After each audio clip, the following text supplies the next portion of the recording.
Hi, and welcome to my weird introduction video for disc golf. So what is disc golf, you might be saying? Well, sit down, little buddy.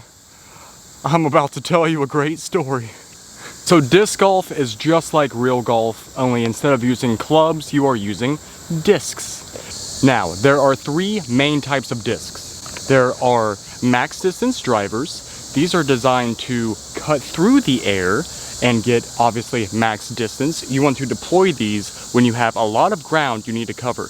You have mid-ranges, which is kind of the in-between of the drivers and the putters. It's when you don't want to overshoot the basket, but you also don't have a whole lot of footage between you and the basket. So you just need something to just kind of get you there. And then you have putters. Putters do not have a whole lot of distance. They're very much designed to, grab the chains and go kaput into the basket. So yeah, obviously, even just kind of looking at the curvature of the disc, the max distance driver is designed to cut through the air. The mid-range is not quite so aerodynamic, but still quite aerodynamic to still help it glide through the air. And then the putter. The putter is just a little flying saucer as it just kind of meanders its way to the basket. They're made to just hit the chains and slide right in. Now each disc comes with its own rating system. And by rating system, I mean what? Each disc has a different flight path. The flight path is dictated by the disc's rating. Now, as you can see here, it might be kind of hard to see. Can I get you to focus? So, you see these four numbers. These are the four ratings of the disc. As you see, we have a 13, a 6, a -2, and a 2. Now, what this means, this is your speed, glide, turn, and fade. Speed is basically, the higher the number, the higher the speed rating is. Oh, there we go. The higher the number, the greater the speed, or the more force you would have to exert to actually follow through with the rest of the flight path. Glide is basically the loft of the disc. How long will it actually maintain altitude before it drops to the grass or the turf or the whatever the hell you're throwing over.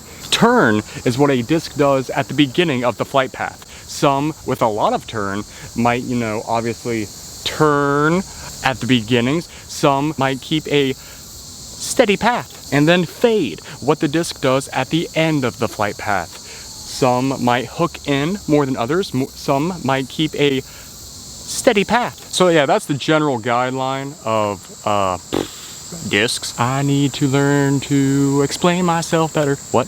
Again, I'm not a professional. I just like playing the games. If you want real professional advice, don't come to me. So yeah, let's see what it's like to actually throw some plastic.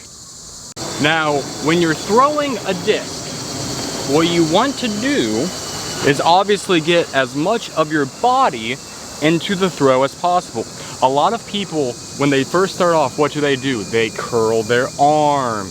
And when you do that, you are highly limiting the amount of power that you can exert to the disc. The best advice I can possibly give, for me not being an actual pro or anything, is to, it's called the X step. I'm here by myself, so I can't feel my feet. Hang on. Okay, so what you want to do is you want to take a step with your dominant foot, come back with your less dominant foot. As you're doing that, you are turning around, right? If this is making sense, if I can film this correctly, you take a step, you bring it back, and then you release.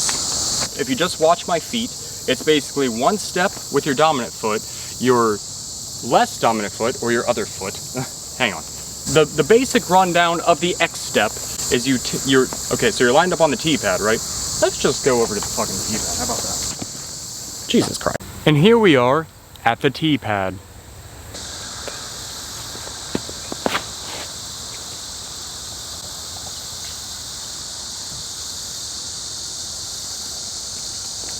Okay, so what I did, as you could see, was I took a step forward with my dominant foot. My other foot came back, all while I am turning my body, so it's basically my back is facing where I want the disc to go. Or think of your shoulder as the tip of an arrow. and you're going to pull the disc across your chest and then release, but you're also going to follow through. You're going to have a lot of momentum when you do this. So it's one step forward, winding back, and then pull, and then let the disc do its thing. Okay, so now let's talk about stance, grips, and types of throws. Now, how you want to hold the disc for a backhand shot is you want to put your thumb on the rim and curl your fingers under, and then you want to have a nice firm grip. For sidearm, put 2 fingers down kind of up against the rim with your ring finger also on the rim.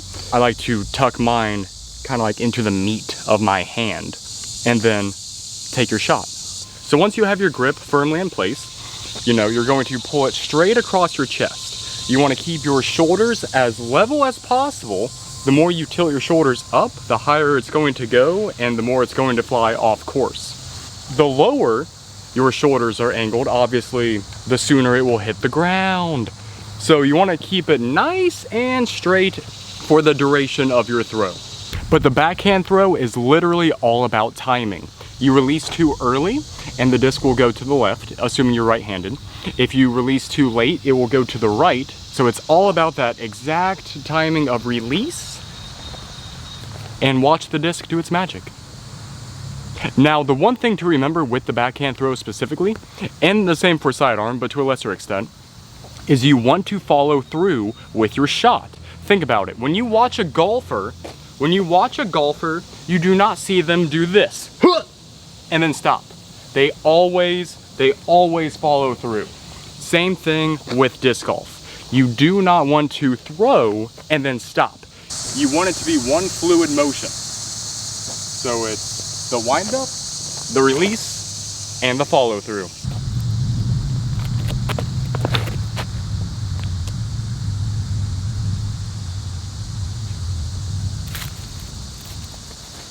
Sidearm is a little different.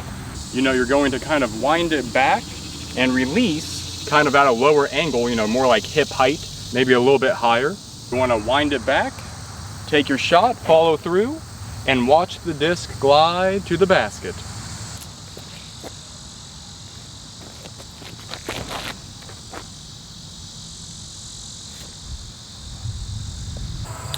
Now, putting is a little different. Your thumb is going to be somewhere more towards the middle. Your index finger is going to be more on top of the rim, not under it. And your other fingers are going to be what's called the fan grip. I believe that's what they call it, right? Right. A good rule of thumb is to always have your front foot pointing to the basket. And what you want to do is you want to kind of, bring the disc up, but you also are going to flick it at the end. So yeah, you're going to line up your foot, bring it down, and then you're going to kind of flick it. And hopefully you make your shot. Again, you want to align your toes with the basket. You want to get that fan grip. You want to have a nice firm grip on the disc. And you're going to make it almost pop out. So yeah, that's the basic rundown of how to play disc golf. It's a lot of fun, and once you start playing, you can't stop. If you ever feel like trying the sport out for yourself, feel free to grab a starter pack at your local Walmart or Target or Meijer or wherever they sell them. You can also pick them up online, but the best option would be to buy them from your local disc golf store, assuming you have one in your area.